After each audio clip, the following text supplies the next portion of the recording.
Bonjour à toutes et tous. Je suis Béatrice Couéran, je suis professeure et je dirige le programme Melchior. Et je suis ravie d'ouvrir ce webinaire au cœur de l'entreprise qui a vocation à construire des ponts entre le monde de l'éducation et le monde de l'entreprise.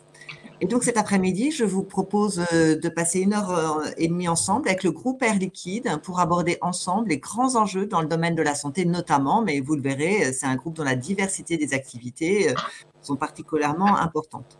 Et donc, j'ai le plaisir d'accueillir nos deux intervenants. Bonjour Martine Schneider. Bonjour à tous. Bonjour Régis Desrouville.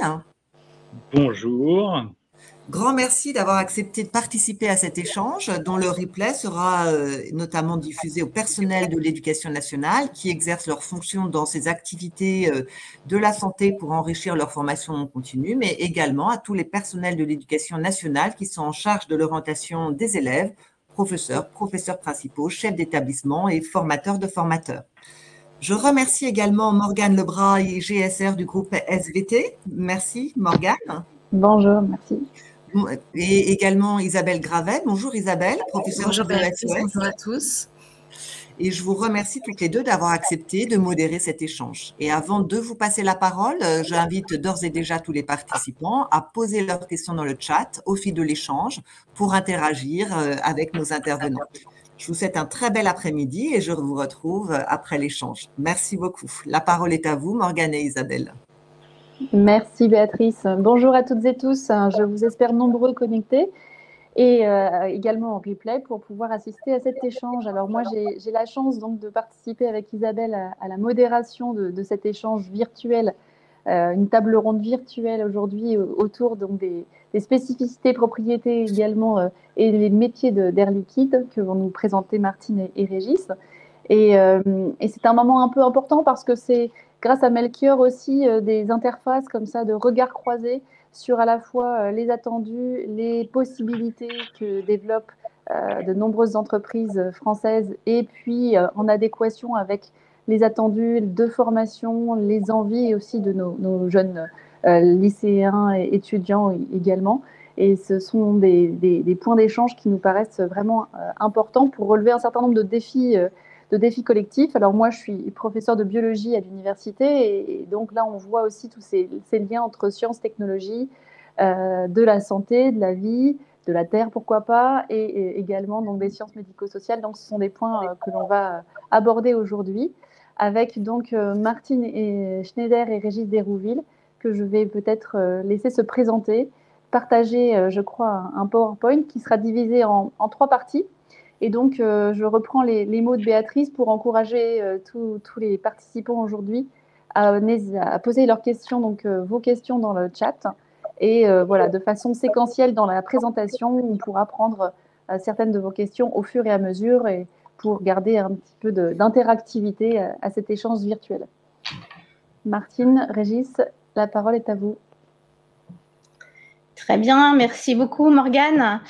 Je dois dire premièrement que je suis ravie de pouvoir participer à cet événement. C'est une expérience qui nous est assez rarement offerte, mais que je pense très très valable. Je pense que tous les liens, toutes les interfaces qu'on peut faire entre le monde de l'éducation dans sa globalité et le monde de l'entreprise ont beaucoup à apporter à tous et à la société de façon générale.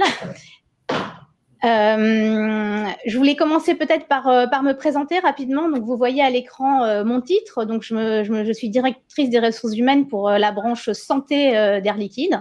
Donc, là, ce qu'on appelle Air Liquide Healthcare. Ça veut dire que je m'occupe du capital humain qui assure les activités santé pour le groupe. Et je voulais vous redonner un petit peu mon histoire. À la fois au sein du groupe et mon parcours professionnel jusqu'à maintenant. Donc, en gros, mon parcours professionnel est fait de 2 grandes périodes, j'ai envie de dire. Une période avec un contenu assez scientifique et technique. Je suis de formation ingénieure et j'ai évolué d'abord dans différentes sociétés industrielles sur des métiers autour de la recherche, autour du développement, de projets industriels et même de la production sur des sites de production. Et j'ai eu à cette occasion-là pu intégrer des sociétés comme Arkema au moment de ma thèse. J'ai fait une thèse CIFRE donc très intégré dans les opérations d'Arkema, autour de sujets de polymérisation, par exemple. Par la suite, j'ai intégré le groupe BP, British Petroleum, sur le site de l'Avera, dans le sud de la France, près de Marseille, où je me suis occupée de support à la production. Et je faisais en même temps du développement de technologies. C'était toujours dans le monde de la polymérisation. Et puis par la suite, j'ai intégré Air Liquide, d'abord en recherche et développement. Alors au final, j'ai intégré Air Liquide il y a 19 ans. C'était en 2004 et il est assez facile pour moi de me souvenir de cette date-là parce que j'ai été embauchée chez Air Liquide en étant enceinte de ma première fille.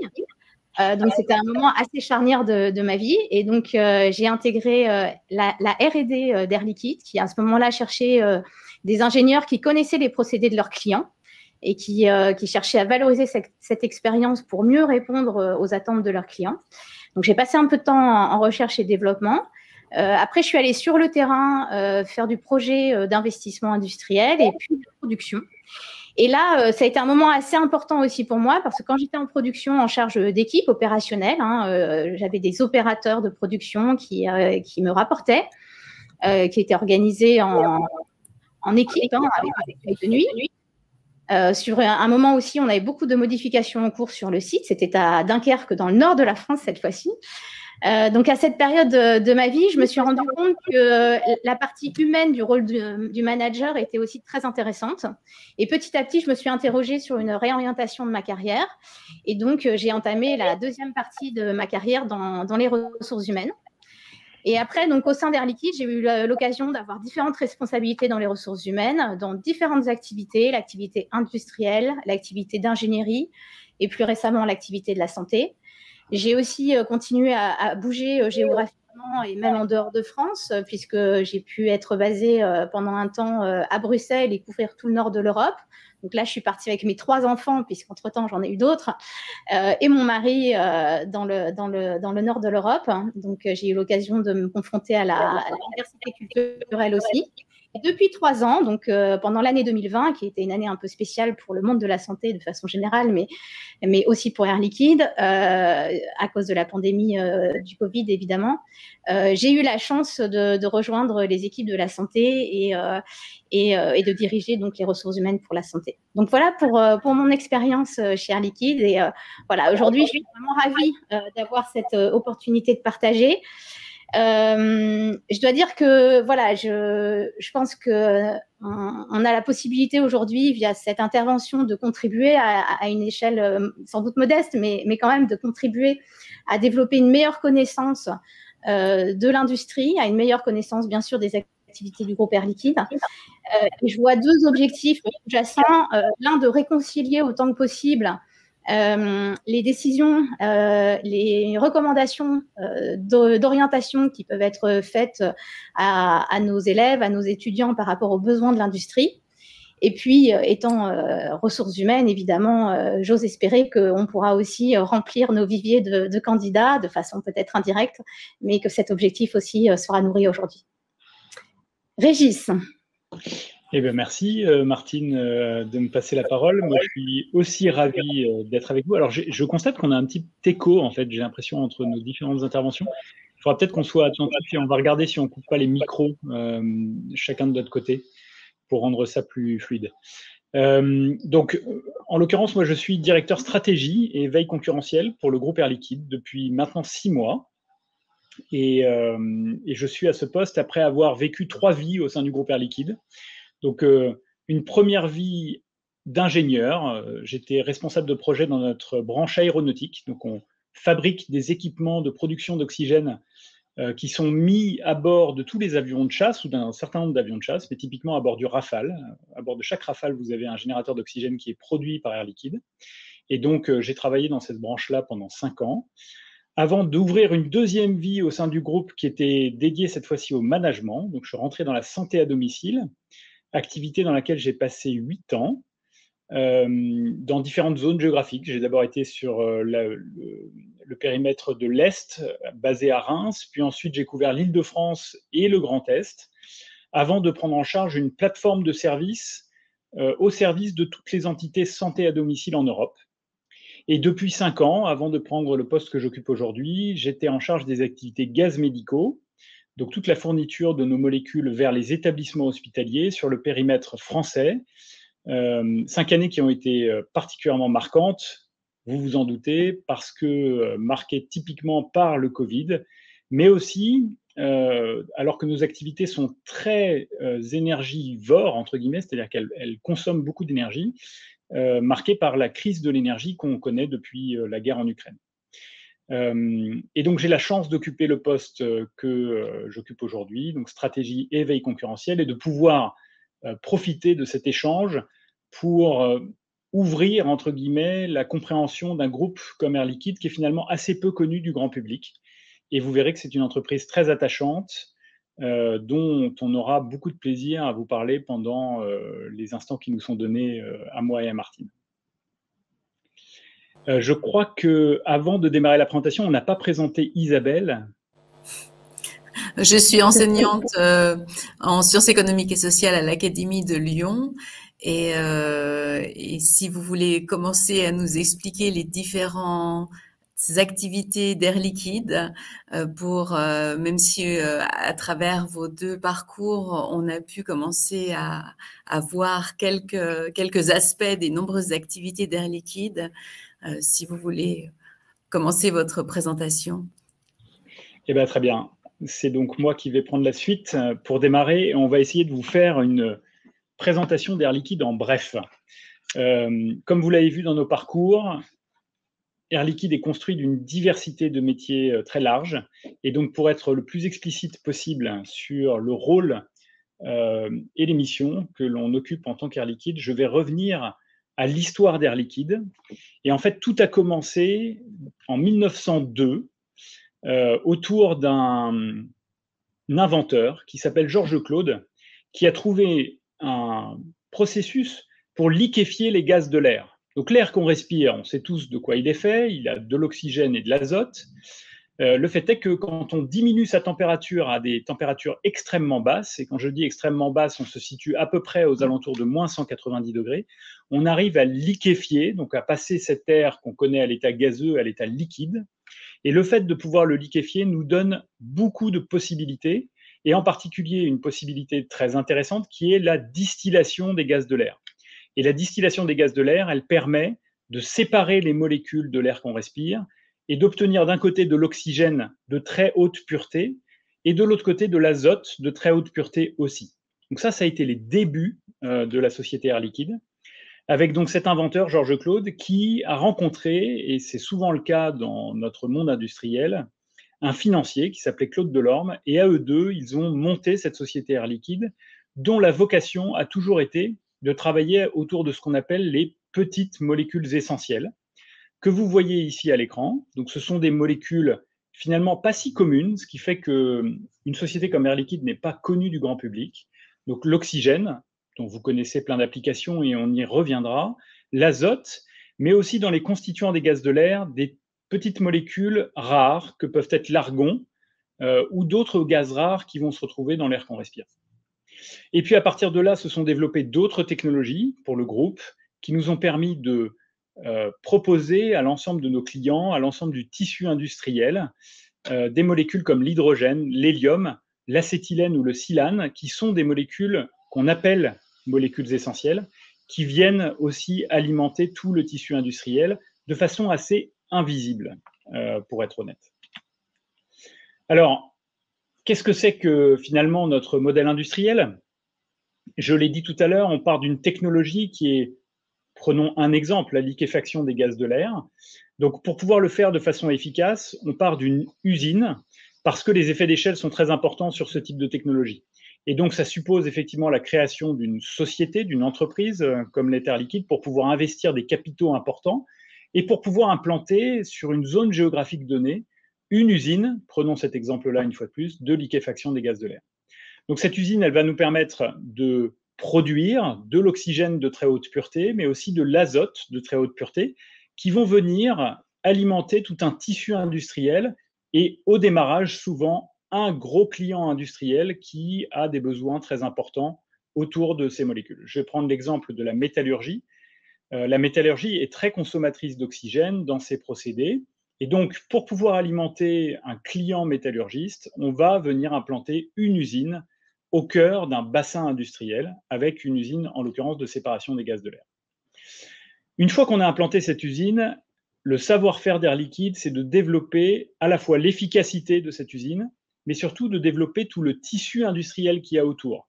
Donc, on va construire une usine qui sera dimensionnée pour le besoin du client principal, mais on va aussi utiliser tout ou partie des volumes qui seront générés par cette usine pour venir approvisionner tout le tissu industriel local, que ce soit au travers de livraisons sous forme liquide, donc ce sont les petits camions que vous voyez ici en bas, ou au travers de livraisons que vous connaissez probablement pour les avoir croisées soit dans votre vie quotidienne, soit dans des endroits plus atypiques comme l'hôpital, sont des bouteilles d'oxygène qui vont nous permettre de déplacer des plus petits volumes. Le tout va se situer sur un périmètre qu'on évalue environ à 250 km, pour une raison simple, c'est que ces molécules sont très techniques, elles se déplacent à des températures, quand elles sont liquides, très faibles, donc elles nécessitent l'usage de technologies et de savoir-faire qui sont la propriété du groupe Air Liquide, mais elles ne se déplacent pas facilement sur des très longues distances. Donc, par nature, on a un modèle industriel qui est implanté localement et qui va nous permettre à la fois d'accompagner des gros clients dans le développement de leurs procédés, mais aussi de venir sourcer tout le tissu industriel et tout le tissu de nos clients en local autour de ces usines. Et donc, le savoir-faire d'Air Liquide, il est globalement technique, il est logistique et c'est un savoir-faire de service pour accompagner les clients au plus près de leurs usages. Sur ce diaporama qui est assez large, vous retrouvez d'autres technologies que le groupe met en œuvre, que ce soit l'électrolyse pour produire de l'hydrogène, je pense qu'on y reviendra un petit peu plus tard, mais aussi la production d'hydrogène à partir de réformage de vapeur et de méthane, ou encore le captage de CO2, qui est une technologie qui prend de plus en plus de place au travers de la transition ou la transformation énergétique. Je vais maintenant passer la parole à Martine qui va vous parler de nos clients.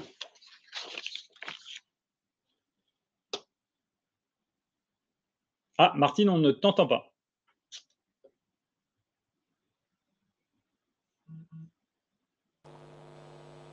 Non, le micro est coupé. J'essaye. Est-ce que c'est mieux? Tout à fait. Très bien, merci. Pardon pour l'interruption. Oui, donc sur cette diapositive, on va essayer de faire un tour de panorama de nos clients pour surtout vous montrer la diversité des clients que l'on sert. Alors, je vais commencer tout en haut par la partie en orange qu'on appelle la grande industrie.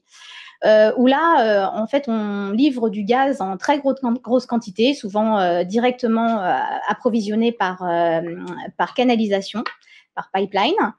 Et là, nos clients, ça va être typiquement des grosses entreprises multinationales dans le domaine du raffinage, de la sidérurgie, de la chimie. Donc, je peux vous citer évidemment Total, ArcelorMittal ou bien sûr tous les chimistes.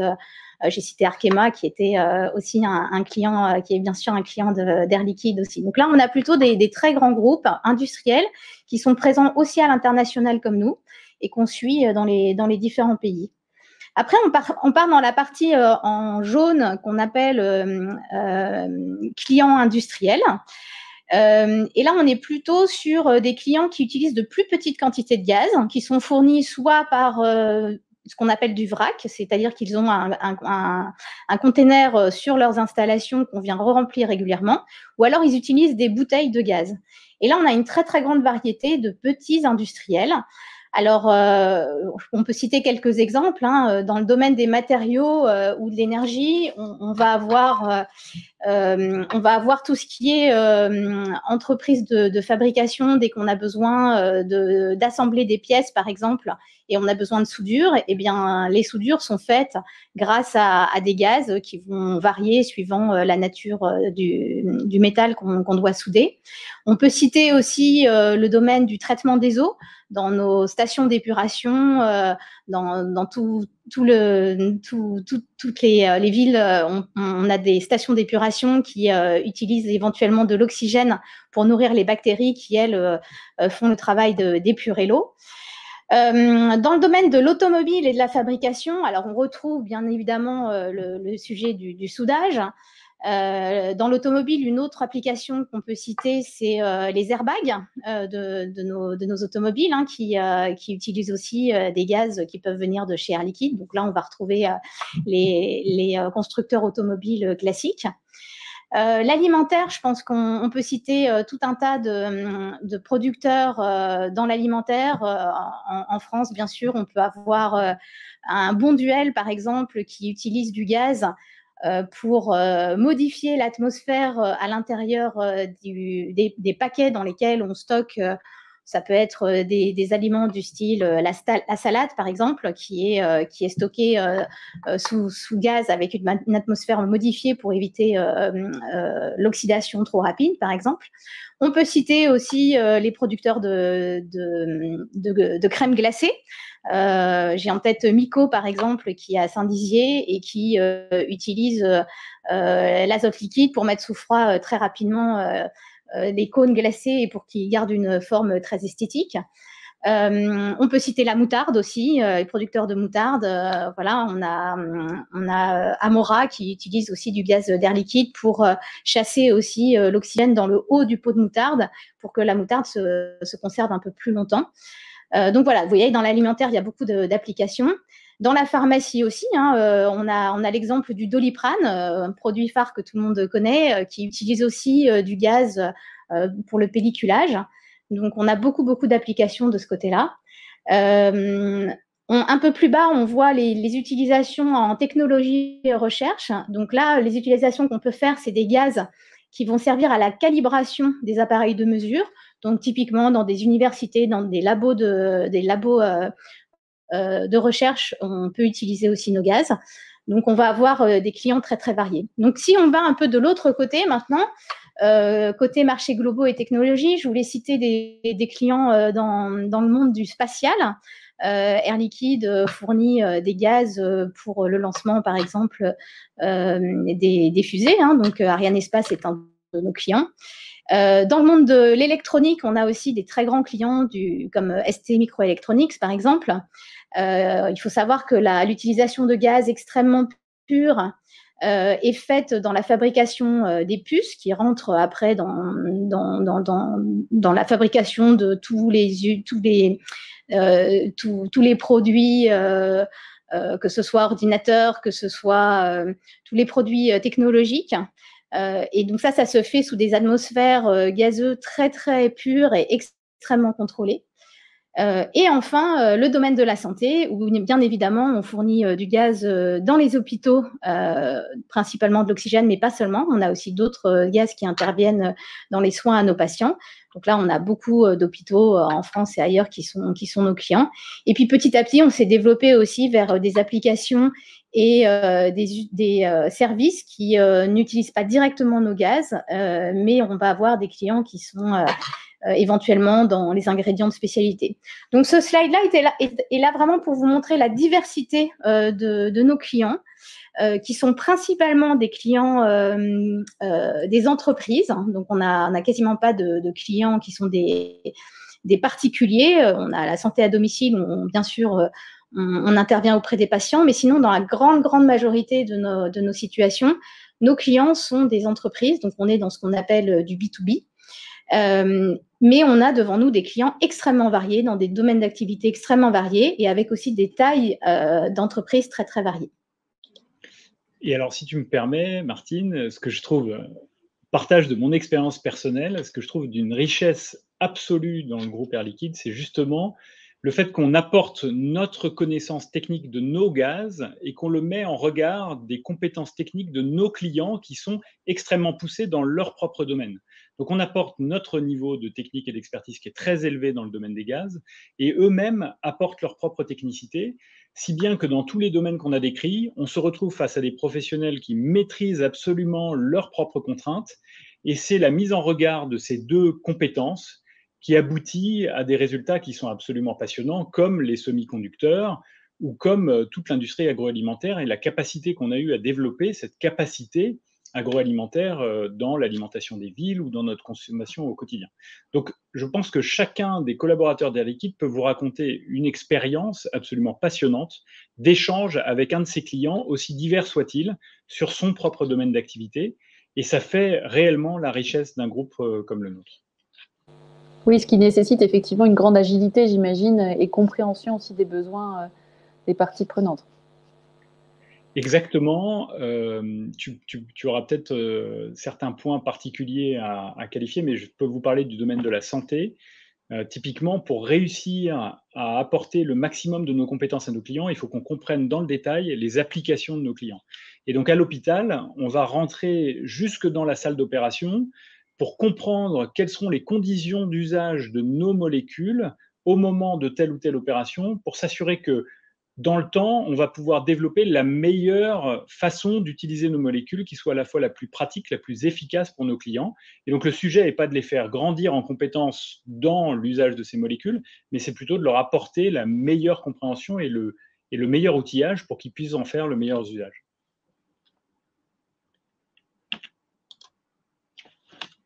Voilà, donc juste pour résumer,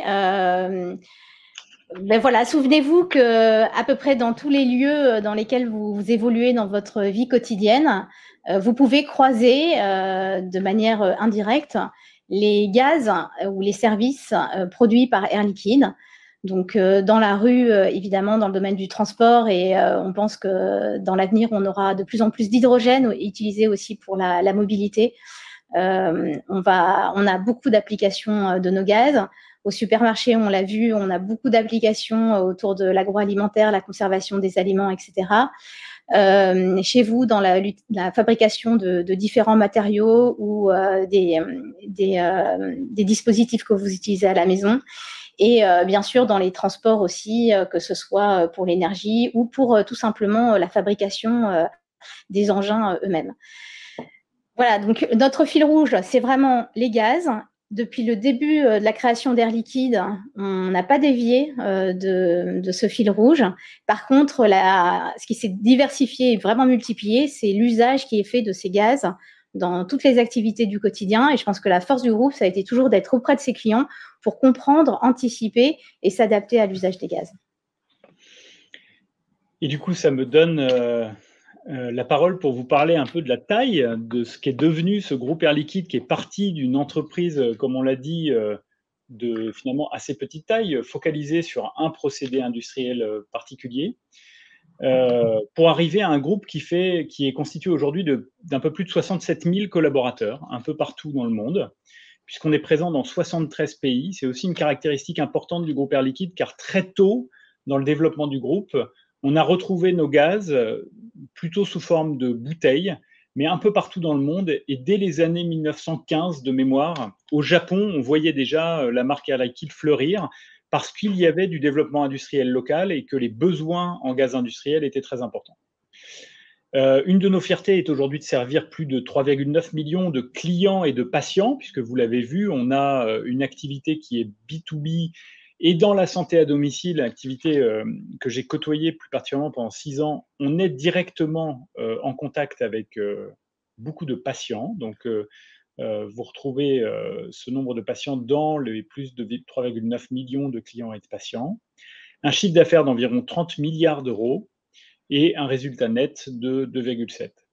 Un point important est le volume d'investissement. Je l'ai dit au tout démarrage de la présentation, notre modèle est construit sur des effets d'échelle qui s'appuient du coup sur des investissements massifs dans ces usines qui nous permettent derrière de venir faire levier sur tous nos savoir-faire pour développer l'efficacité de ces investissements en local.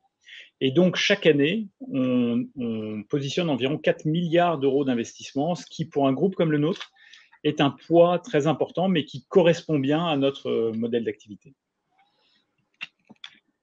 Martine vous a décrit les grandes activités du groupe, donc la grande industrie, donc la fourniture de ses clients avec des réseaux de canalisation dans des bassins industriels, mais aussi l'industriel marchand, où on se rapproche de nos clients plus petits avec des volumes industriels soit sous forme liquide, soit sous forme de bouteilles, la santé ou encore l'électronique. Et vous avez ici la répartition de notre chiffre d'affaires par grand type d'activité. Et vous voyez que globalement, celle-ci est assez bien équilibrée. Elle traduit aussi l'évolution du monde industriel, hein, puisque d'une certaine façon, en étant au contact de tout le tissu industriel, on est aussi au contact de toutes les évolutions ou de toutes les grandes tendances que peut traverser le monde aujourd'hui, avec le développement de l'électronique, hein, qui pèse pour 9%. Et si on faisait cette même découpage géographique en fonction des zones géographiques sur lesquelles on intervient, on verrait clairement la zone Asie avec un poids beaucoup plus important de l'électronique. Une activité industrielle marchand qui est assez présente. Elle vient aussi du rachat d'une entreprise qu'on a fait en 2016, un grand groupe qui s'appelait Airgas aux États-Unis, qui était très focalisé sur l'accompagnement de ses clients industriels, donc qui représente ce poids de 40% chez nous. Et finalement, une de nos origines, qui est la grande industrie, avec ce poids de 37%. La santé, en tant que telle, pèse pour 14% de notre chiffre d'affaires, avec une disparité géographique, pareil, assez marquée, et un poids de cette activité santé en Europe beaucoup plus important. Europe dans laquelle les activités santé à domicile du groupe se sont beaucoup développées sur les 10 à 15 dernières années. Quand on en vient à la répartition géographique, comme vous pouvez le voir, on a un poids assez équilibré entre les États-Unis et l'Europe. L'Europe qui était un peu notre cœur de développement jusqu'aux années 2016, où on a eu ce rachat important d'une activité aux États-Unis qui a développé le poids de notre chiffre d'affaires dans la zone Amérique. Et enfin, la zone APAC à hauteur de 20%. Puis la zone Moyen-Orient et Afrique, qui reste une zone avec beaucoup de potentiel de développement, donc avec des taux de croissance importants, mais qui aujourd'hui, encore pour le groupe, représente 3% du chiffre d'affaires. Et je crois que ce slide te revient, Martine. Oui. Alors, après cette image un peu mondiale et globale, je vais revenir au territoire français et vous donner quelques grands chiffres pour la France. D'abord, nos implantations en France. Vous voyez qu'on a 300 implantations en France, qui est beaucoup.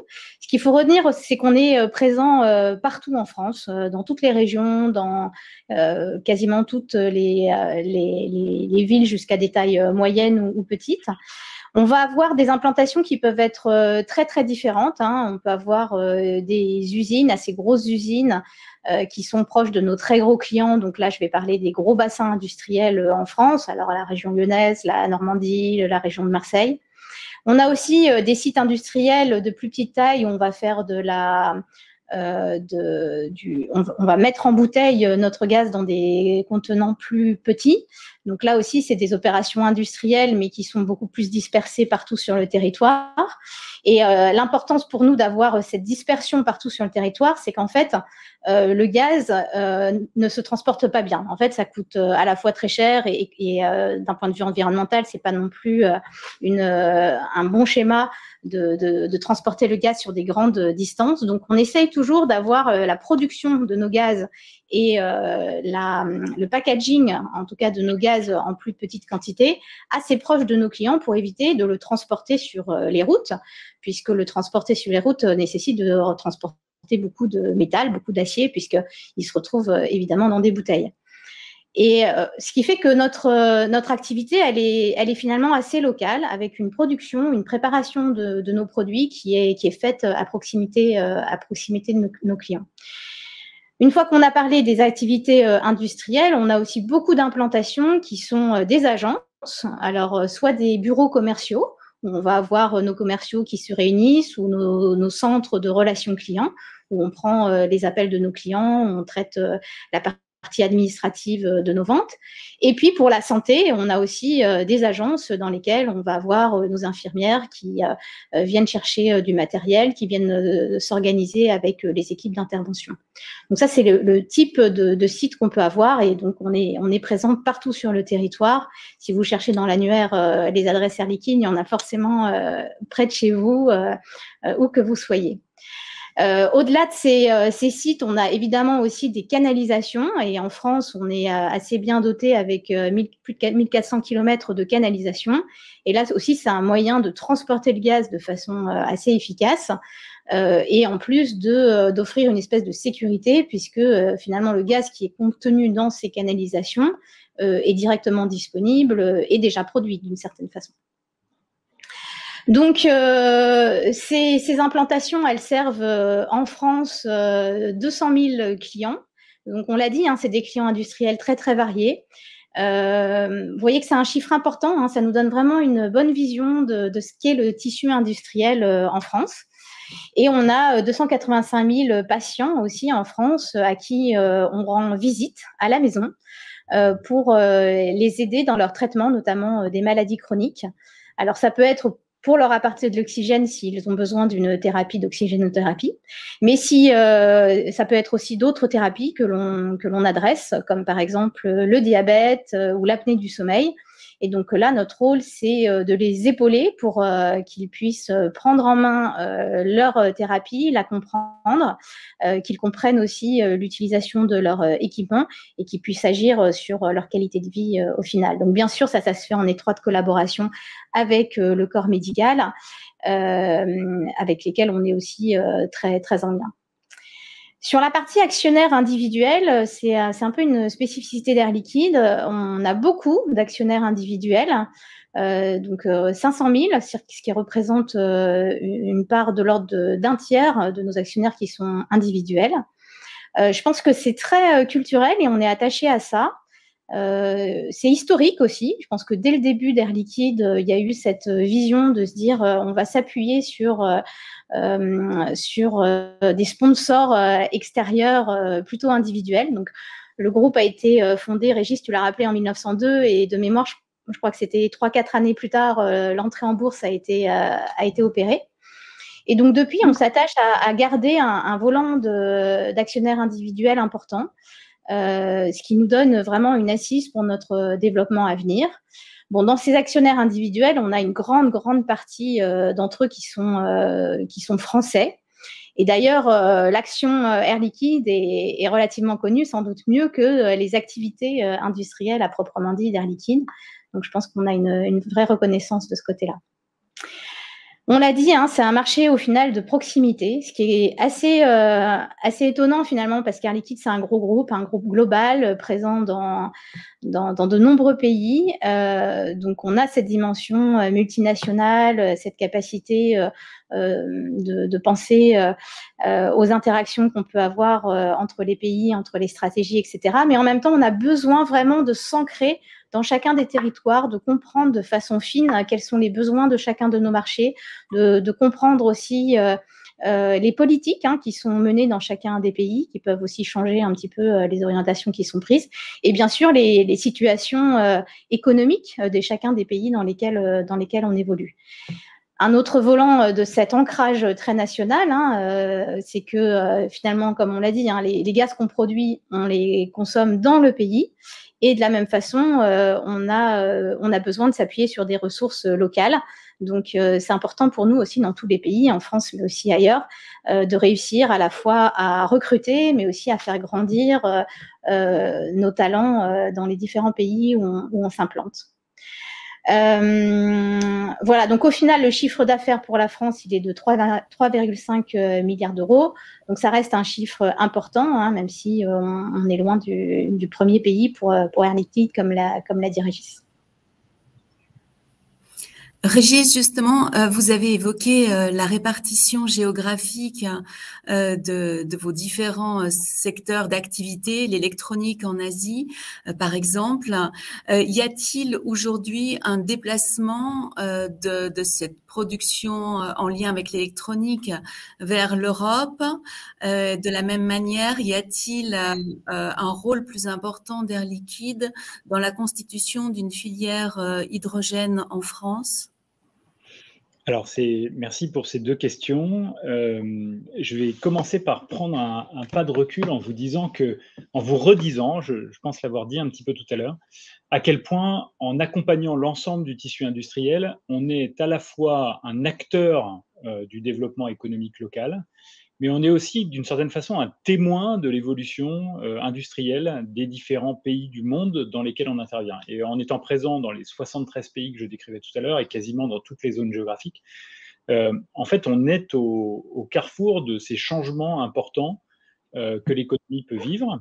Et donc, si on prend l'exemple typique de l'électronique, on a vu un changement que je lirais particulièrement avec la géopolitique, qui est du déplacement effectivement d'investissement ou de la relocalisation d'investissement dans d'autres zones géographiques que la zone Asie uniquement.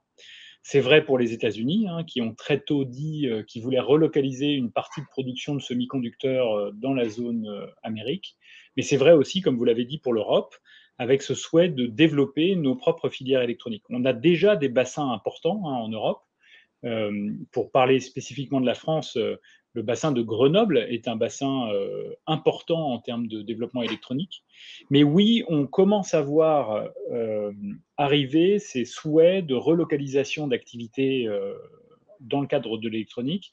Et on est aux premières loges pour accompagner nos clients dans ces développements-là, en sachant que, comme on l'a dit tout à l'heure, ces molécules essentielles ne sont pas le cœur de métier de nos clients. Par contre, elles accompagnent systématiquement leurs procédés de fabrication et donc, quand ils veulent réimplanter une usine, une fab de semi-conducteurs, typiquement, quelle que soit la zone géographique, ils nous associent très tôt dans les plans de développement de ces usines. Donc oui, on voit une partie de ce déplacement, même si la zone Asie reste et va rester une zone très importante en termes de production électronique. Votre deuxième question portait sur l'hydrogène. Donc l'hydrogène est une molécule dans laquelle on croit depuis de très nombreuses années. Et le groupe Air Liquide a été, il faudrait revenir dans l'histoire, mais moi je me souviens de mes premières années chez Air Liquide où on me montrait des photos de Renault 5 à hydrogène. C'était les premières voitures qu'on arrivait à faire fonctionner, c'était à Grenoble en l'occurrence, qu'on arrivait à faire fonctionner avec de l'hydrogène. Bon, cette filière, elle s'est beaucoup industrialisée depuis.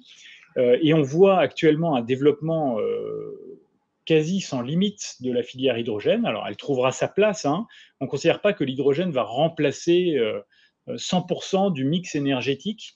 Il ne faut pas oublier que l'hydrogène a beaucoup d'avantages, mais c'est d'abord et avant tout un vecteur énergétique. Ça permet de transporter de l'énergie.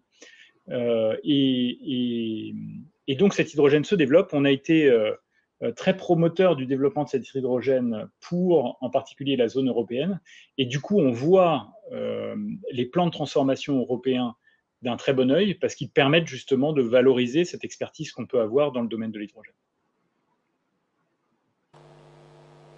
Merci pour ces réponses. On a aussi dans le chat un certain nombre d'autres questions qui sont peut-être plus relatives à la formation et au talent que vous recherchez. Et je vous propose qu'on les aborde plutôt à la fin de la présentation. Néanmoins, justement, avec ce que vous disiez, Régis, sur les relocalisations, et pour rebondir sur la question d'Isabelle, il y a une question dans le chat concernant, de fait, les éventuels risques géopolitiques qui pourraient exister pour différentes parties et différentes filières du groupe Air Liquide. Alors, le risque géopolitique, c'est devenu, je pense, un risque majeur pour toutes les entreprises développées à l'international. En tout cas, un risque qui était probablement sous-jacent, qu'on avait tous en tête, mais c'est vrai qu'il a pris une ampleur très conséquente, en particulier depuis la guerre en Ukraine, qui est venue impacter fortement, typiquement, les activités qu'on pouvait avoir en Russie. Et donc, ce risque-là, il est à appréhender, tout en sachant que il est extrêmement difficile de prévoir à l'avance quel est le réel risque géopolitique auquel on va être confronté.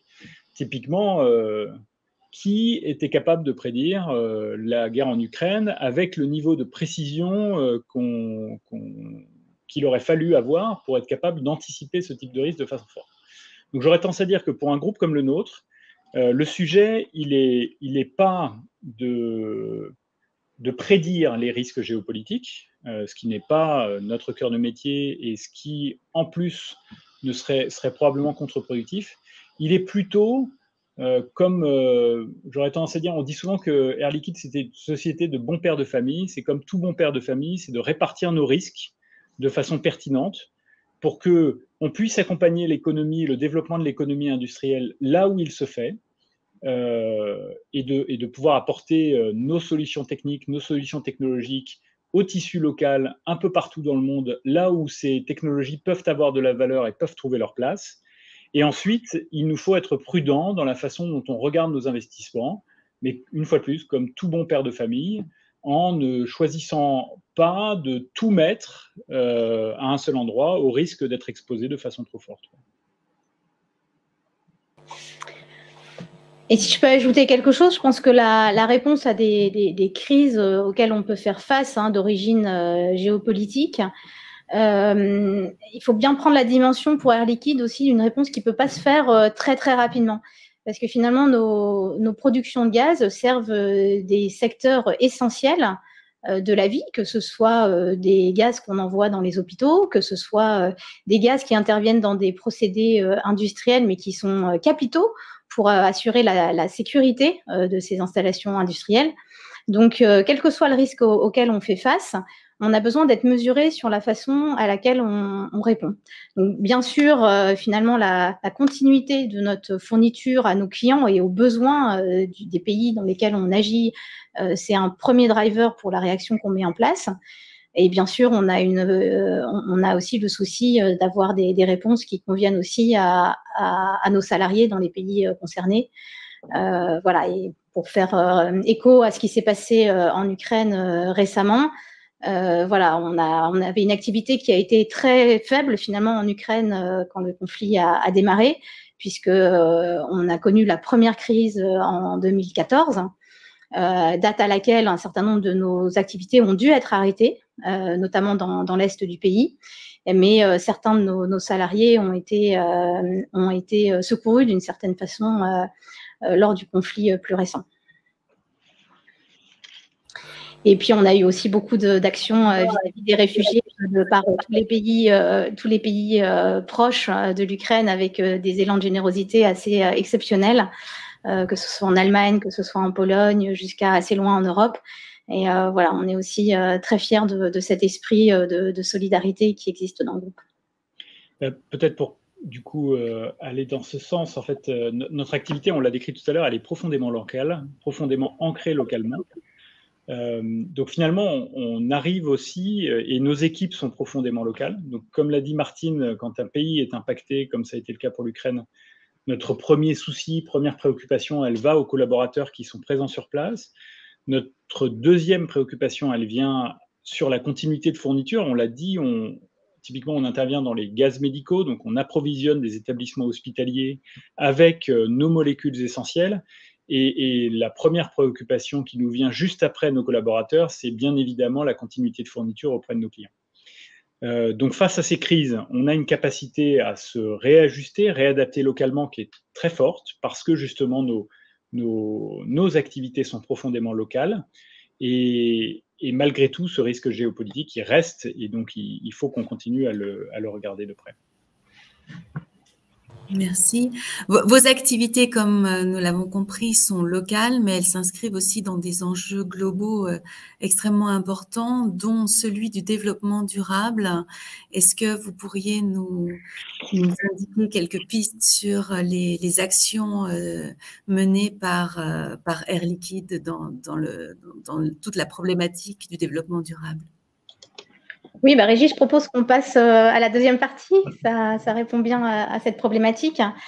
Je vais essayer d'introduire, et puis après on ira plus en détail dans chacun des axes, mais de vous introduire notre approche en termes de développement durable.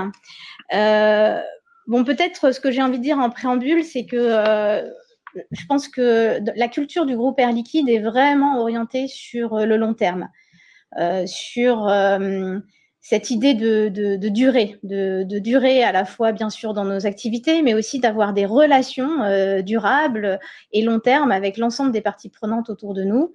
J'ai cité les actionnaires tout à l'heure, mais c'est vrai avec nos employés qui restent longtemps dans la société, c'est vrai avec nos fournisseurs, avec nos clients.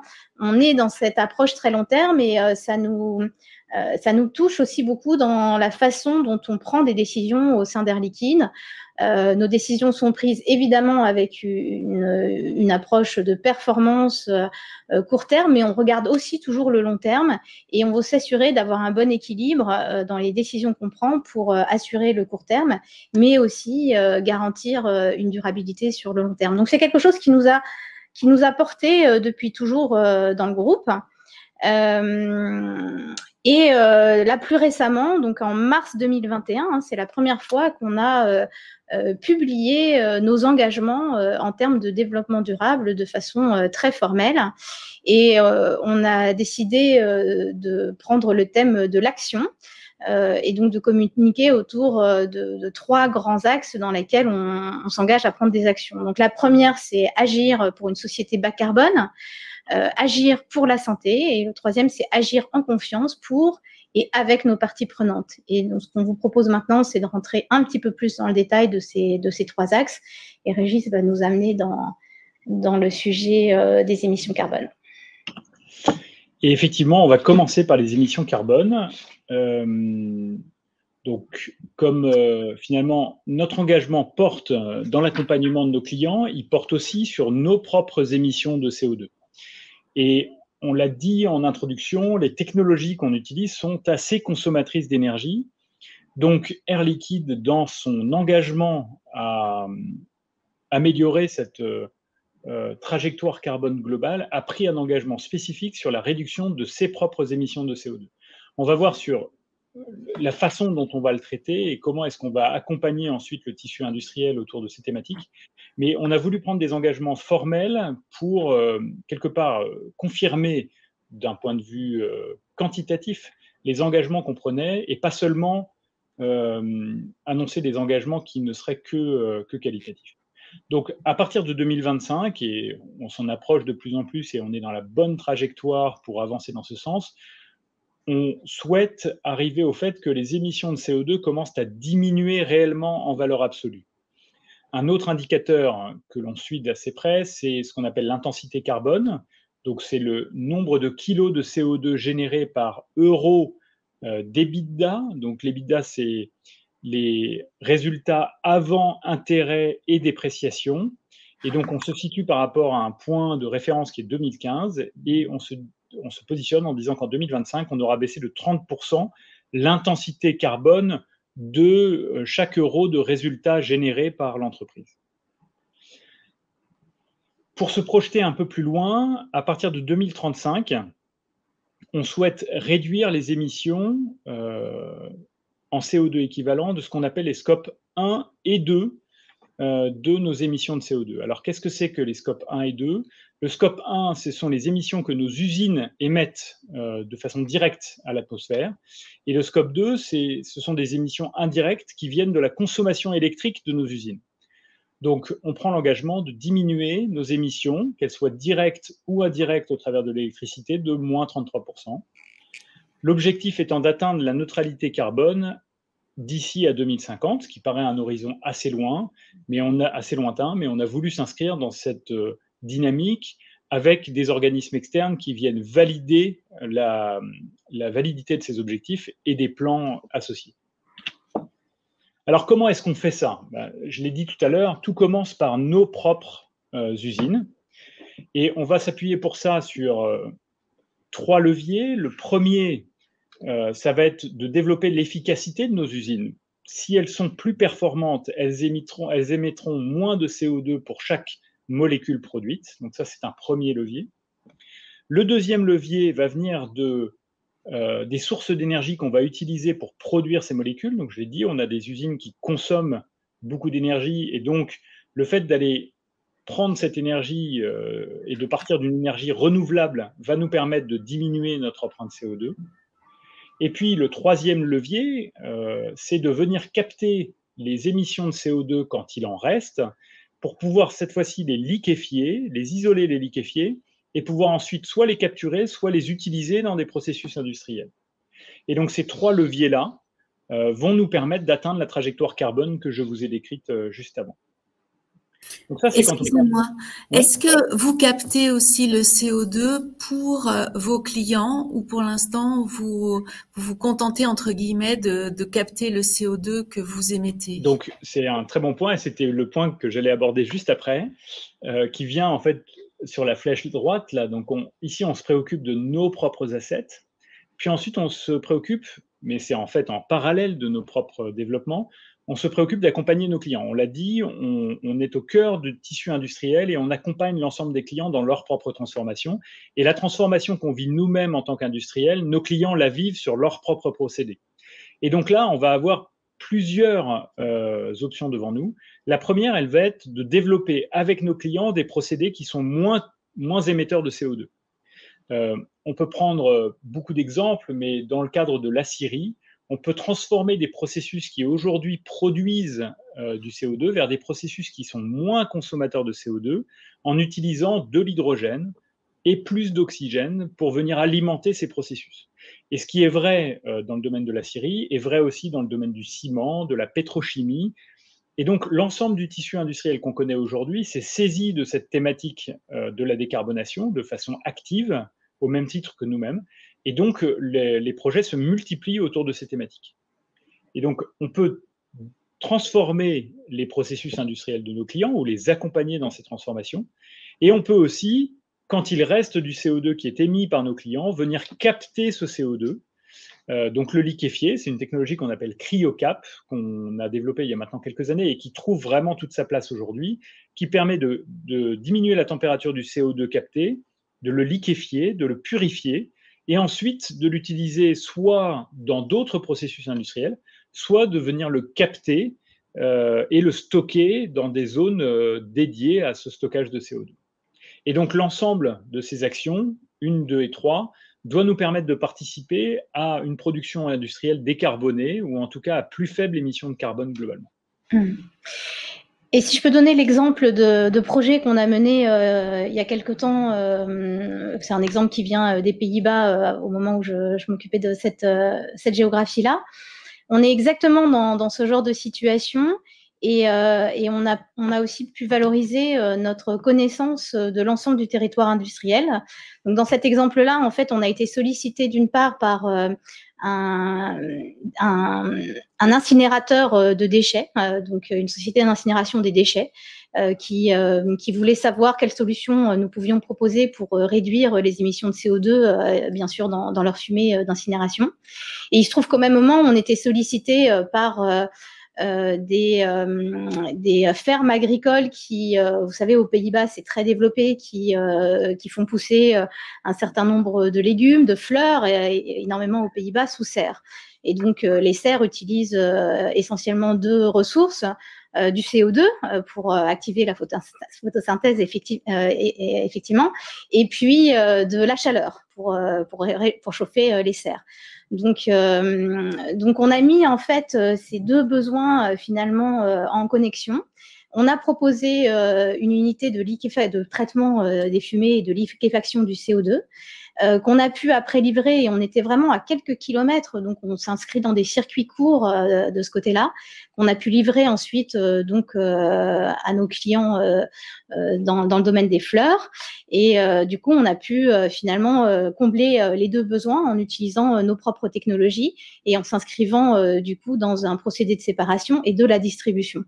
Et c'est vraiment cette connaissance de besoins très différents et la mise en relation qui nous permettent d'avoir un impact au final positif sur une région comme ça. Et voilà, ça s'est passé juste avant la crise Covid. Et je crois que nos clients producteurs de fleurs étaient contents de trouver cette solution. On faisait appel vraiment à l'économie circulaire aussi. Et quand malheureusement, ils ont dû finalement perdre leur production de fleurs parce qu'ils n'ont pas pu les mettre en vente sur les marchés puisque tous les commerces ont été évidemment fermés, ils nous ont proposé de distribuer leurs fleurs, donc de façon très brute, des bouquets complètement bruts, à nos salariés. Et donc, on a pu faire envoyer des fleurs, des très gros bouquets de fleurs à nos salariés. C'était assez joli. Voilà, donc c'est aussi cette proximité avec nos clients qui est importante. Et moi, je vais compléter ça par un autre exemple qui est un exemple qui devrait parler à beaucoup. Pour produire le verre, on utilise des fours verriers. Ces fours sont souvent alimentés avec de l'air, donc l'air qu'on respire, 21% d'oxygène et 79% d'azote. Or, l'azote est quasiment inutile dans le processus de fabrication du verre. Et donc, pour augmenter l'efficacité du procédé, plutôt que d'injecter de l'air, on peut injecter de l'oxygène. On aura moins de polluants produits de type oxyde d'azote et on aura globalement des procédés qui seront plus efficaces pour le client final. Donc, c'est un exemple typique de transformation du procédé industriel qui va utiliser ces molécules essentielles pour à la fois développer la performance du procédé, mais aussi améliorer globalement les impacts, que ce soit carbone ou autres polluants, au travers des procédés concernés. Et pour prendre juste peut-être une question du chat, justement, il y a Laure Célin qui vous demande dans ce cadre-là, est-ce que vous êtes donc considéré comme une société à mission, telle que définie dans différents cadres législatifs? Alors, donc effectivement, sauf erreur, le cadre de la société à mission, il vient de la loi Pacte en France, qui a voulu mettre en avant ce concept ou ce souhait de pousser les entreprises à se déclarer comme étant entreprises à mission avec des engagements dédiés. Et le fait est que le groupe Air Liquide n'a pas pris ce chemin des entreprises à mission, en considérant deux choses. Premièrement, que en fait, notre engagement auprès des industriels et du tissu industriel était notre premier engagement d'entreprise, et que par ailleurs, au travers des engagements qu'on prenait, comme la trajectoire CO2, en fait, on prenait des engagements qui étaient probablement plus concrets et plus valorisables que ceux qu'on aurait pu prendre dans le cadre d'une entreprise à mission. Donc, la réponse est non, on n'est pas une entreprise à mission. Et pour autant, comme on l'a dit tout à l'heure, je crois que la mission autour de ces petites molécules essentielles pour les collaborateurs du groupe est très claire, et que les engagements qu'on peut prendre vis-à-vis de l'extérieur, mais aussi vis-à-vis des marchés, est suffisamment importante pour que globalement on réponde à nos enjeux sociétaux et aux engagements qu'on veut prendre auprès de la société. Merci. Martine ?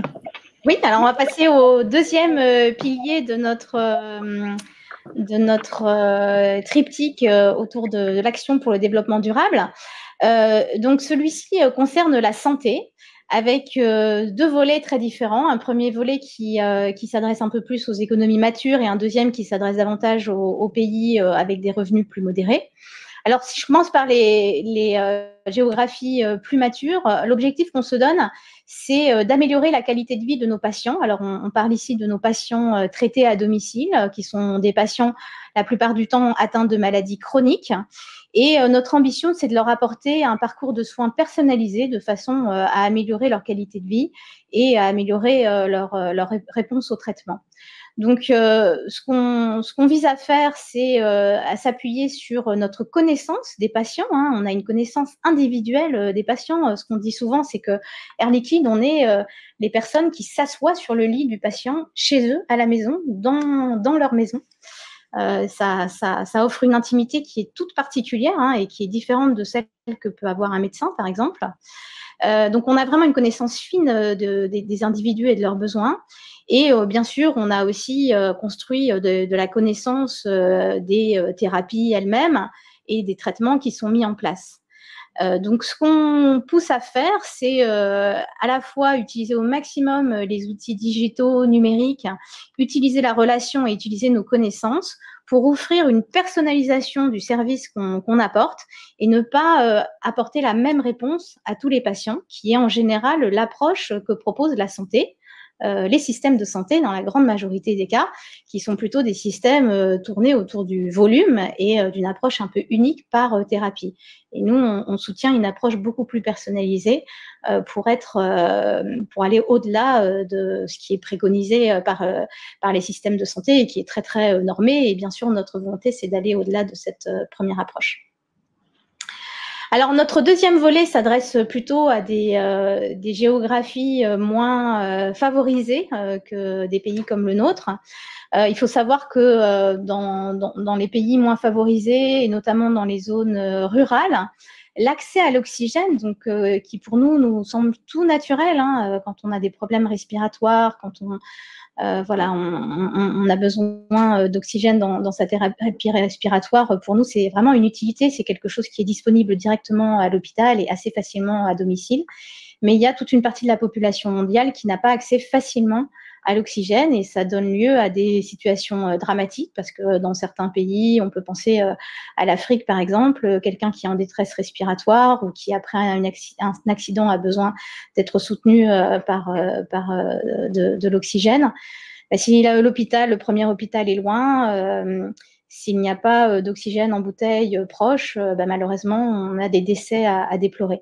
Donc, notre engagement ici a été de participer à des projets. Alors, on fait ça avec des ONG. Dans des pays dans lesquels nous sommes déjà actifs, où on a de l'activité, ou alors des pays dans lesquels nous ne sommes pas présents du tout. Et on va monter des projets avec eux et on va offrir évidemment gratuitement notre support, alors que ce soit en gaz, donc en fournissant des bouteilles par exemple, ou alors en fournissant notre expertise ou notre conseil pour monter par exemple des hôpitaux de brousse ou alors des choses assez créatives. On a notamment par exemple en Afrique du Sud, on a eu un exemple d'un joli projet où on a des petites cellules médicales qui se sont mises en place à partir de containers, hein, donc équipés avec un équipement voilà minimal, mais qui permettent déjà d'améliorer beaucoup le quotidien d'un point de vue service médical, avec une infirmière ou 2 infirmières uniquement, mais surtout quelques bouteilles d'oxygène qui sont disponibles pour pouvoir apporter ce service au plus près des populations. Donc ça, on a des projets en permanence sur lesquels on essaye d'intervenir et c'est vraiment un objectif qu'on s'est donné dans le groupe. Alors, le troisième pilier, je vais en parler et il me tient particulièrement à cœur parce que c'est celui qui se tourne cette fois-ci vers l'interne.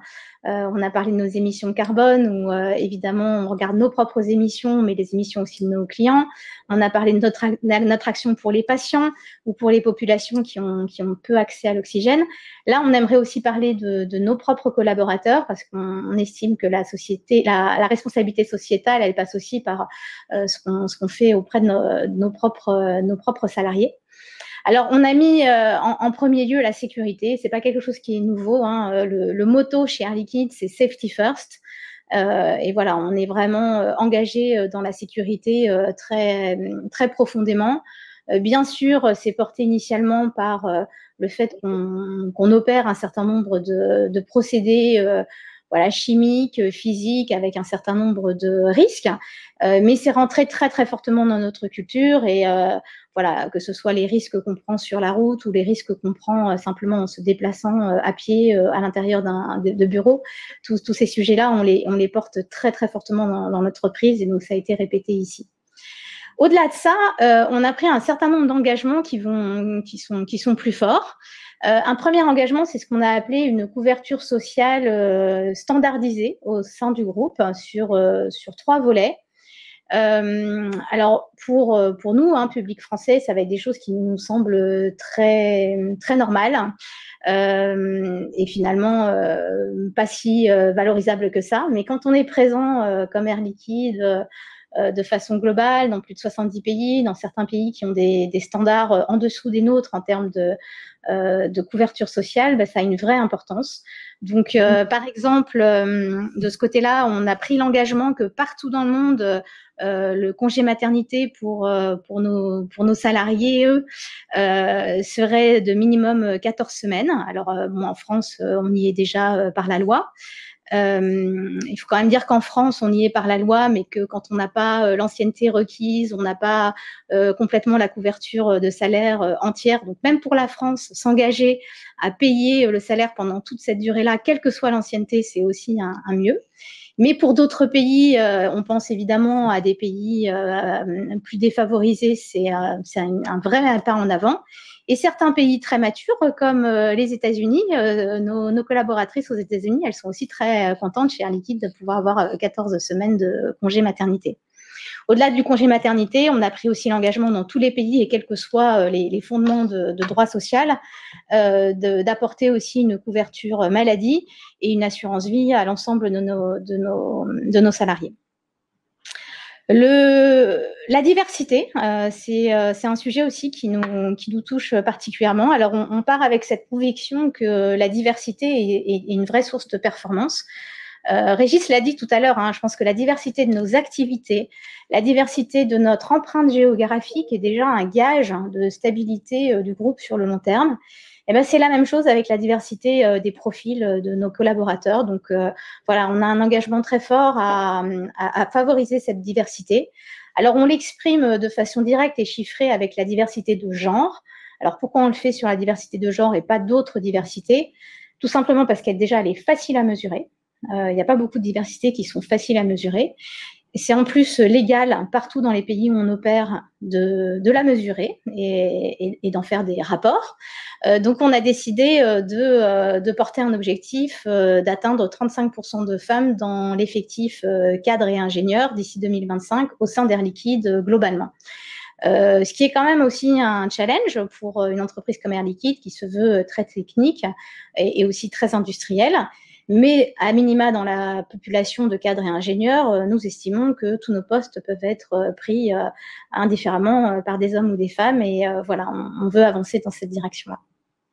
Et enfin, on a un dernier volet qui a été porté plus récemment et qui a un vrai succès et qui est d'ailleurs un très gros facteur d'engagement pour nos équipes, qui est de favoriser nos salariés à prendre un petit peu de leur temps pour participer à des événements, pour contribuer dans leur écosystème local, que ce soit dans le but d'aider des communautés, d'aider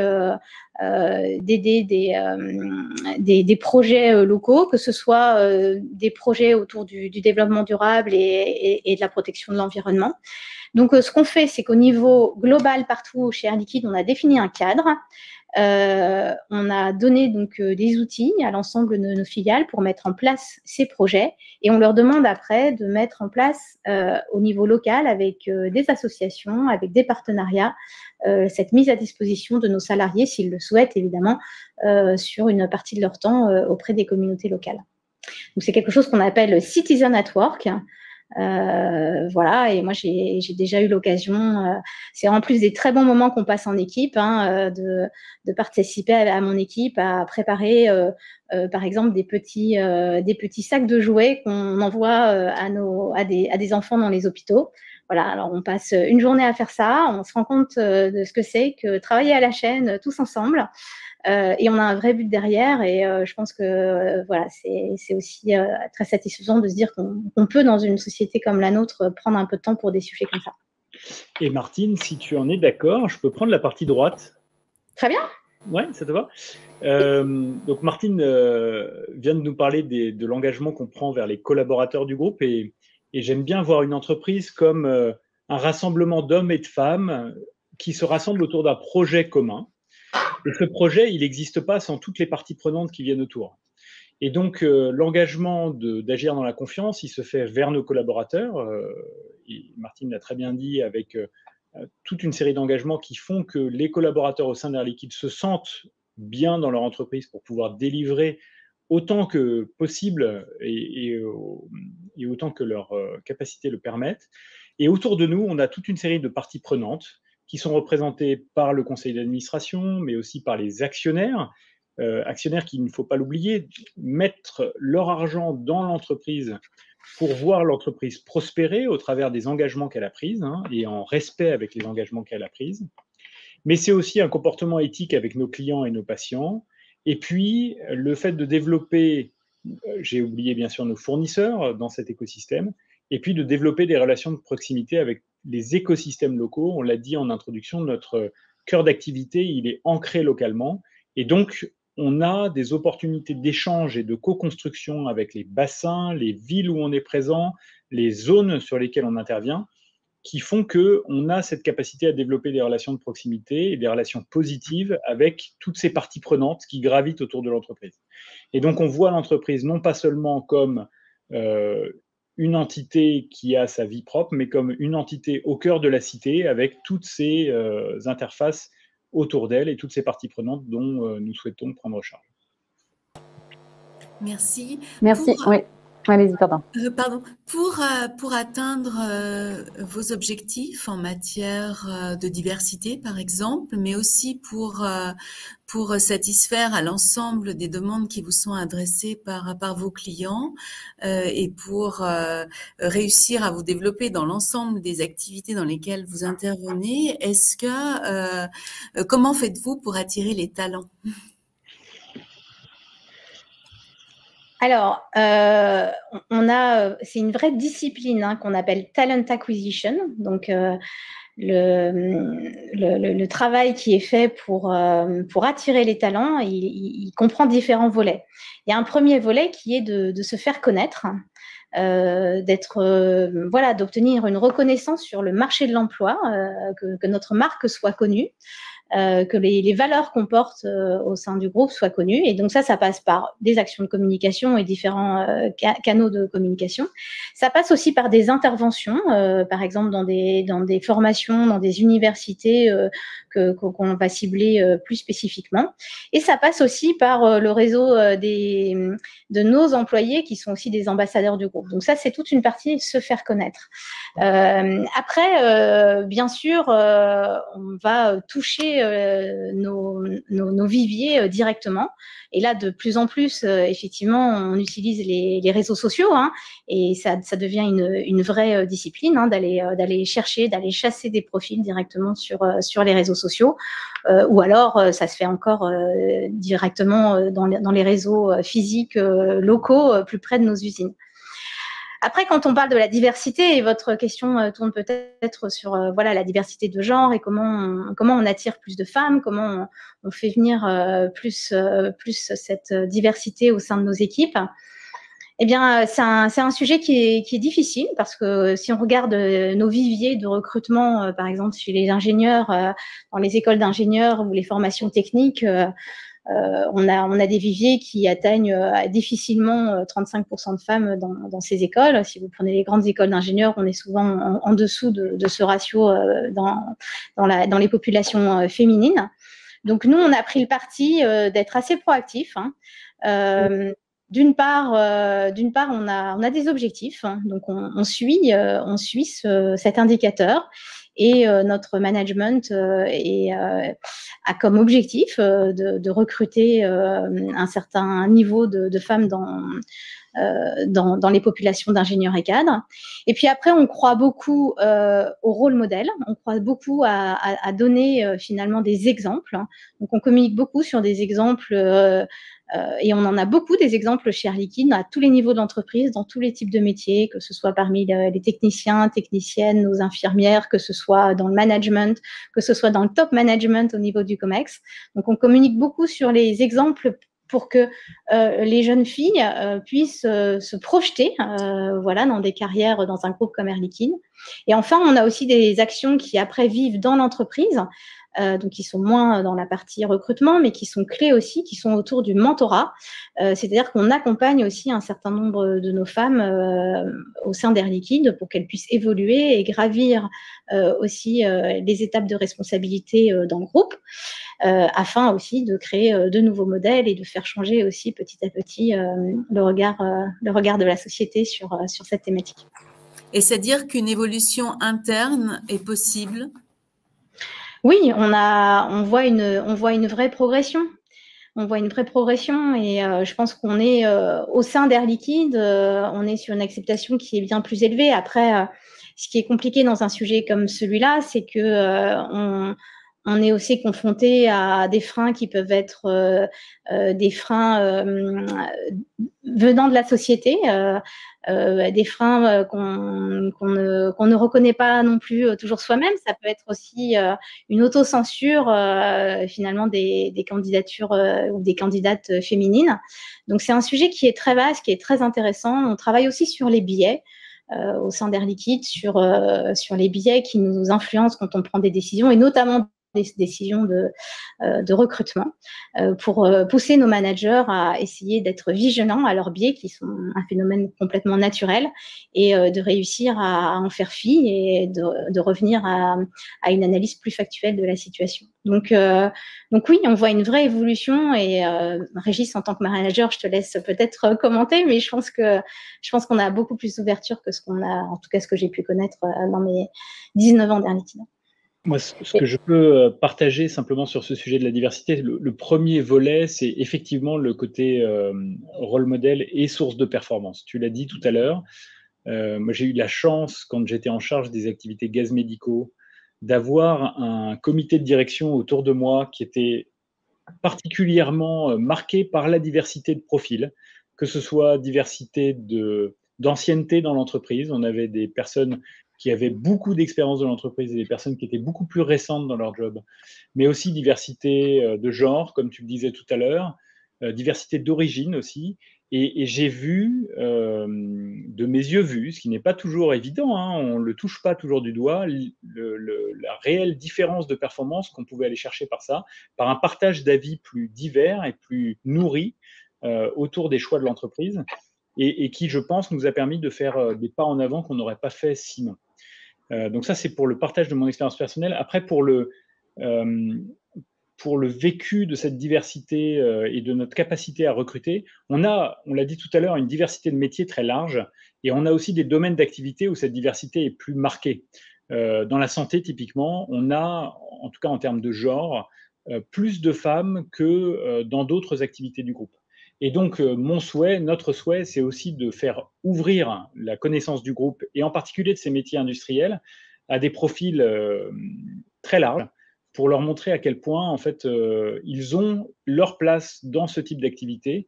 Et moi, je pense qu'on a effectivement de plus en plus besoin de ces regards différents, même dans des activités très techniques, et surtout dans des activités très techniques. Et donc on a besoin de ce vivier de femmes. Et je vous propose du coup de passer peut-être à votre dernière partie, justement parce que je vois le temps qui file, pour exposer la diversité des collaborateurs qui sont les vôtres, donc à Air Liquide. Et aussi en termes d'exemplarité, vous mentionniez, Martine, la possibilité de s'ouvrir au local. Et justement, on a une question dans le chat qui revient sur cela, concernant la possibilité donc de venir à votre contact lors des journées portes ouvertes. Est-ce que Air Liquide permet ce genre de rencontre, ou bien par peut-être une ouverture au local aussi, de venir dans les classes, éventuellement dans différentes proximités? Alors, on a déjà beaucoup d'initiatives qui existent. Alors, c'est plutôt du personnel d'Air Liquide qui se rend, alors soit dans des congrès, dans des forums, ou directement dans des universités, ou dans des établissements de formation pour parler d'Air Liquide, des métiers, etc., se faire connaître. Donc, c'est des moments d'échange qui sont tout à fait en place, qui sont plutôt gérés à l'initiative des équipes locales dans chacune des régions. Donc, c'est plutôt comme ça. Pourquoi pas de descendre dans le second degré pour justement susciter des vocations bien plus tôt? Alors, dans le second degré, en fait, on est assez preneur de stages de troisième. Ça, on est partout en France. C'est quelque chose qui marche assez bien. Voilà, dans le second degré, j'ai déjà vu aussi un certain nombre de manifestations. Ce qu'on fait un peu moins en ce moment, je veux dire, c'est les journées portes ouvertes. Je pense que c'est aussi des manifestations qui se sont un peu freinées avec le passage du Covid. Cela dit, on est très ouvert à des sollicitations. Donc, si vous avez des idées, des envies, voilà, contactez-nous, Régis ou moi, et on vous mettra en contact plus proche avec les équipes locales à proximité de vos établissements. Donc, je vais parler un petit peu de nos talents en France. Tout le monde est un talent, hein. Donc, nos talents, c'est l'ensemble de nos collaborateurs.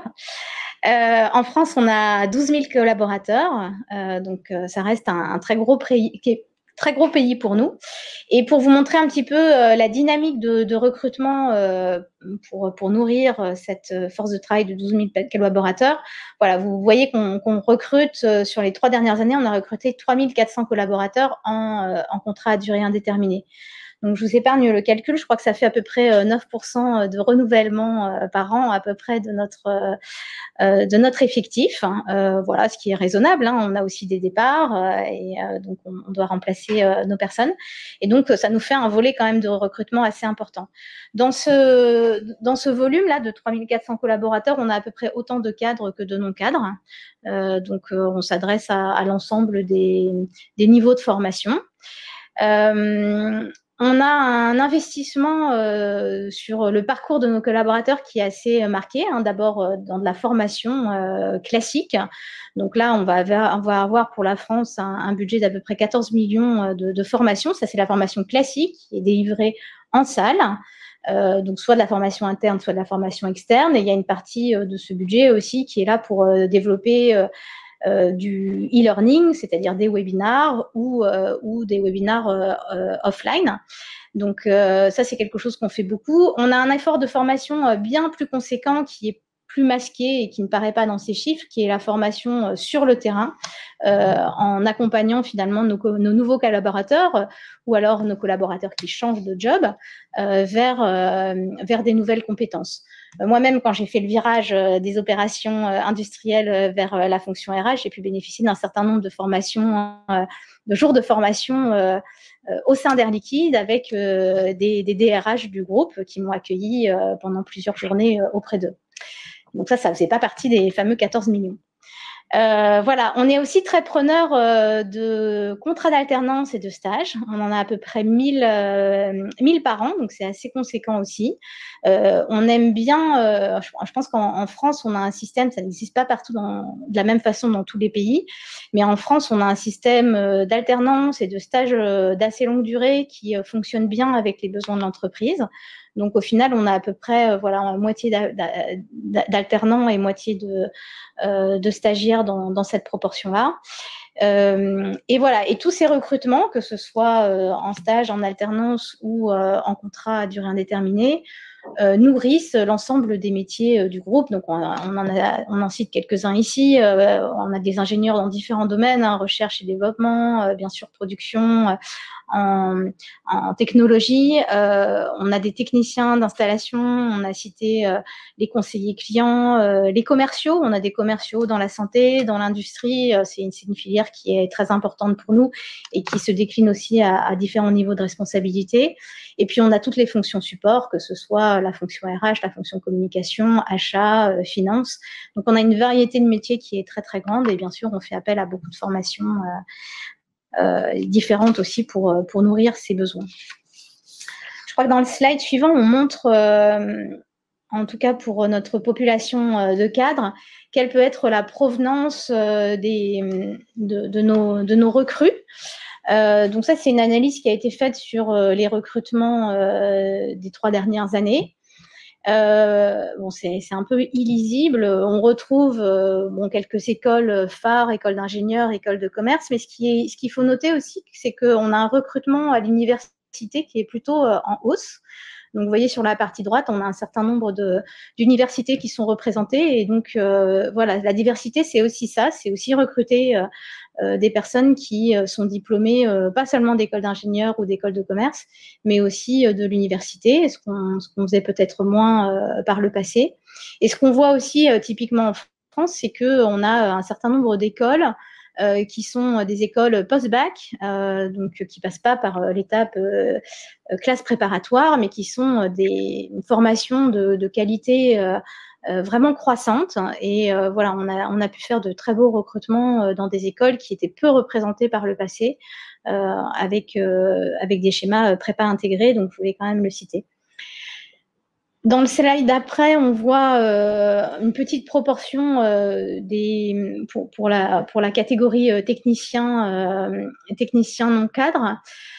Donc, on a à peu près 40% de nos techniciens qui sont dans des bacs plus 2, alors essentiellement venant des BTS. Bien sûr, on est très friand des BTS, CIRA, des BTS maintenance industrielle. Voilà, on voit tout de suite les débouchés dans nos opérations. Mais des formations bac plus 2 dans la voie commerciale, c'est aussi des formations dont on peut avoir besoin. En bac plus 3, on va plutôt toucher la population des infirmiers pour l'activité santé. Et puis, on recrute aussi, vous voyez, il y a encore un tiers à peu près de nos recrutements qui sont à des niveaux de qualification moins élevés, directement après un bac pro. Et ça, c'est notamment pour toutes nos opérations industrielles, notamment dans ce qu'on appelle nos sites de remplissage de nos bouteilles. Donc voilà, on a des recrutements qui sont extrêmement variés et on a souvent des partenariats avec les écoles de formation, les lycées à proximité de nos sites industriels. Mais ce qui est très important pour nous, au-delà du diplôme, et vraiment finalement de la qualification théorique, pour nous, ce qu'on va regarder, et c'est pour ça qu'on a des processus d'embauche, on a plusieurs entretiens et pas un seul, c'est qu'on va aller chercher aussi le savoir-être, et donc on sera très attaché à ce qu'on appelle les soft skills, c'est-à-dire vraiment les compétences en termes de savoir-être de nos candidats. Donc ce qu'on va chercher, c'est des gens qui vont être capables de s'adapter, qui vont avoir la capacité et l'envie aussi d'apprendre. Comme on vous l'a dit, on est plutôt à créer des relations sur le long terme. Donc, on a besoin que les gens sachent évoluer, se remettre en question, soient ouverts à cette remise en question aussi. On a besoin de gens qui savent travailler et qui aiment travailler en équipe, puisque on est avant tout à mener des projets, à avoir des approches en équipe. On va aussi avoir besoin de gens qui apprécient d'endosser la responsabilité, qui savent créer la confiance, donc qui ont ces capacités interpersonnelles. Donc, c'est des choses qu'on va regarder de près aussi. Et puis, peut-être un autre point que j'aimerais citer, et qui est vrai à tous les niveaux de l'entreprise, c'est le côté international, parce que de plus en plus, dans nos métiers, et même quand on est sur un site en opération, on peut être amené à échanger avec des collègues à l'international, on peut être amené à partager ses connaissances, son expertise. Et donc, pour nous, c'est intéressant aussi d'avoir des gens qui ont cette ouverture-là, ou qui, en tout cas, un jour peut-être, au cours de leur carrière, accepteront de s'ouvrir aussi à cette diversité internationale. Donc, ça peut être aussi un plus tout à fait sur un CV et dans un parcours. Je ne mesure pas si on a le temps encore ou pas. Dites-nous, Morgane Isabelle. Un tout petit temps. Non, très court, peut-être pour reprendre quelques questions, peut-être des enseignants qui peuvent être connectés, de savoir comment ils vont aussi accompagner leurs élèves dans leur démarche d'orientation. Vous avez répondu pour une partie concernant donc à la fois les profils que vous recherchez, la diversité que vous avez mentionnée, puis les ponts qui peuvent se faire entre Air Liquide et puis certains établissements scolaires selon les campus et les terrains finalement d'implantation d'Air Liquide.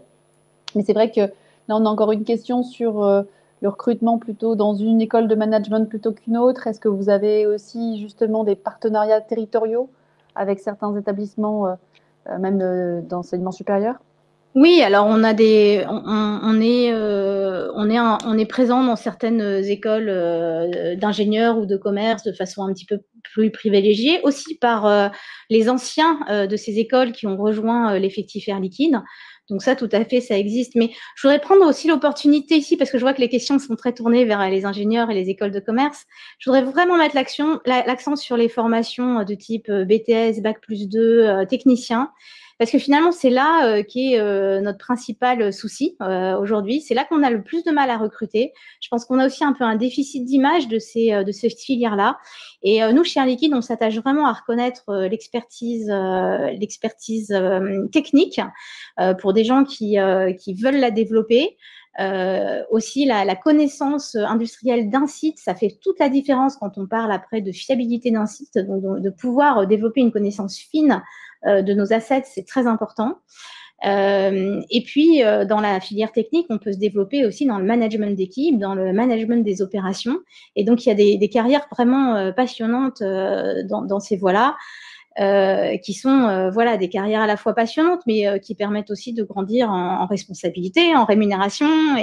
Et voilà, j'aimerais vraiment mettre l'accent sur cette filière-là, parce que c'est une filière qui, pour nous, doit monter, et on va avoir vraiment des besoins de recrutement. On en a déjà aujourd'hui qu'on a du mal à pourvoir, mais on en aura de plus en plus dans le futur avec les différents développements qui sont en cours. Et on a compris en plus que la politique aussi interne d'Air Liquide permet d'arriver à différents postes et puis justement d'évoluer, de pouvoir aussi faire son parcours professionnel à différents niveaux de compétences et de management et de qualification. Isabelle, est-ce que vous aviez encore une question peut-être? Et puis... Merci beaucoup. Non, je crois que notre temps est passé. Exact, c'est ça. Quand c'est intéressant, on a du mal à s'arrêter. Merci vraiment. Alors là, c'était plus qu'intéressant, c'était passionnant. Vous avez été très illustratif. Je crois que du coup, on va repartir avec également beaucoup d'éléments qu'on va pouvoir partager à nos élèves. Donc, je vous remercie. J'ai bien noté que vous étiez prêts également à faire des actions dans les établissements secondaires. C'est vrai que vous l'avez noté que au cours de leurs années de lycée, les élèves doivent choisir leur discipline. Et donc, ce choix de discipline fait que en classe de première, les choix genrés ont eu davantage d'impact sur les matières scientifiques notamment. Donc, je serais ravie de revenir vers vous pour essayer de faire des actions sur le terrain, près des établissements scolaires, voilà, pour essayer d'inverser cette tendance. En tout cas, vous nous avez donné vraiment envie cet après-midi, c'était absolument inspirant. Et donc maintenant, fort de ce module de formation, on va pouvoir le relayer à tous nos collègues qui sont à la fois en lycée ou également dans ces filières-là. Grand merci à tous pour cette intervention brillante, pour cette modération vraiment très belle, qui a permis d'aller au bout des choses. Je vous souhaite un très bel après-midi, fin d'après-midi, et puis je vous invite tous et toutes qui nous écoutez à vous inscrire à la newsletter de Melchior pour suivre le programme de formation avec nous. Merci beaucoup. Merci beaucoup. Merci à toutes et tous. Merci beaucoup.